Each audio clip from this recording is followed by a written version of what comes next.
എല്ലാ യൂട്യൂബേഴ്സിൻ്റെ ഒരു smart watch. ഞാൻ വിചാരിച്ചു എനിക്കൊരു സ്മാർട്ട് വാച്ച് വാങ്ങിക്കാമെന്ന്. ഞാൻ ഓർഡർ ചെയ്തിട്ടുണ്ട്. നമ്മുടെ സ്മാർട്ട് വാച്ച് കിട്ടിയിട്ടുണ്ട്. തുറന്നു നോക്കാം.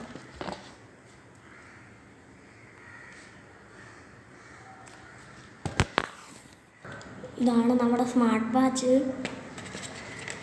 ഇതാണ് വാച്ച്. ഇങ്ങനെയാണ് വന്നിട്ടുള്ളത്.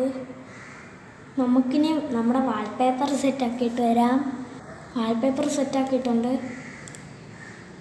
ഇതാണ് നമ്മുടെ വാൾപേപ്പർ. ഒരു ലെതറും കൂടി ഇടാം. അപ്പോൾ നമ്മുടെ ലെതറൊക്കെ ഇട്ടിട്ടുണ്ട്. നമ്മൾ കയ്യിലിട്ട് നോക്കാം. നമ്മുടെ സ്മാർട്ട് വാച്ച് കിട്ടിയില്ല. ഇതിൻ്റെ പ്രൈസ് എന്ന് പറയുന്നതെന്ന് വെച്ചാൽ 1000 രൂപയൊക്കെ ആവും. അപ്പോൾ ഈ വീഡിയോ താഴെ കൊടുത്തിരിക്കുന്നതായിരിക്കും. അപ്പോൾ വീഡിയോ ഇഷ്ടപ്പെട്ടാൽ സബ്സ്ക്രൈബ്